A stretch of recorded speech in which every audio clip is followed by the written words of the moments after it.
અમદાવાદ બ્લાસ્ટમાં ભોગ બનનાર પરિવારની સ્થિતિ દયનીય હોવાનું સામે આવ્યું।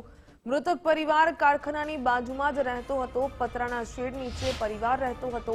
પરિવારે બનાવેલું જમવાનું પણ નસીબમાં ન થયું। કાચા મકાનમાં શ્રમિક પરિવાર રહેવા મજબૂર હતો। શ્રમિક પરિવારની હાલત જોઈ સૌ કોઈ હચમચી ઉઠ્યા। ગુજરાત ફર્સ્ટની ટીમ ગ્રાઉન્ડ ઝીરો રિપોર્ટ પર પહોંચી ત્યારે આ પ્રકારની વિગતો સામે આવી।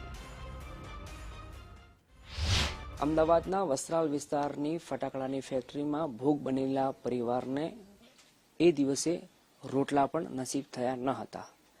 આપ જોઈ રહ્યા છો એ જગ્યા છે કે જ્યાં એ પરિવાર રહેતો હતો અને આ રોટલા બનાવ્યા હતા એમના એમ હજુ જ જોવા મળી રહ્યા છે। શનિવારનો દિવસ હતો જ્યારે આ બ્લાસ્ટની ઘટના બની। એ પરિવાર સંજેલી તાલુકો એટલે કે દાહોદ જિલ્લાના સંજેલી તાલુકાના ગામના એક જ પરિવારના 4 લોકોના મોત થયા હતા।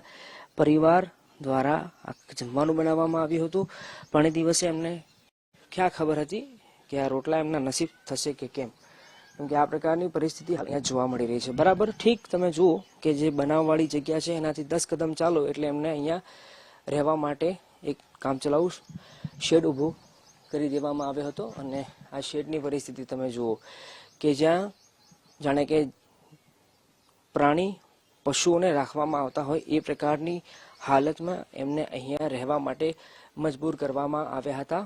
મેહુલ ડોડિયા અને જેટલાએ ફટાકડા બનાવવા માટે એમને અહીંયા લાવ્યા હતા એમના દ્વારા કંઈક આ પ્રકારની પરિસ્થિતિ છે। કામચલાઉ શેડ અહીંયા ઊભો કરવામાં આવ્યો છે કે જ્યાં ઘર વખરીનો સામાન થોડો ઘણો અહીંયા જોવા મળી રહ્યો છે।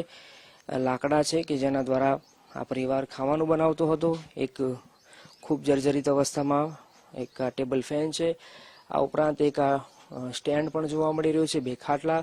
એટલે કુલ મળીને વાત કરીએ તો કંઈક આ પ્રકારની પરિસ્થિતિમાં દાહોદ જિલ્લાનો સંજેલી તાલુકાના ગામનો પરિવાર રહેતો હતો કે જે પરિવારે 4 લોકોના જીવ ગુમાવ્યા છે, 4 સ્વજનો એમને ગુમાવ્યા છે। અને અગેન આપને તસવીર બતાવું તો તમે જોઈ રહ્યા છો કે એ પરિવારને એ દિવસે રોટલા ખાવાનું નસીબ ન થયું। એટલે આ કરુણ દ્રશ્યો તમે જોઈ રહ્યા છો કે જે ભોજન બનાવ્યું હતું, જે રોટલા બનાવ્યા હતા એ રોટલા હજુ પણ અહીંયા જોવા મળી રહ્યા છે।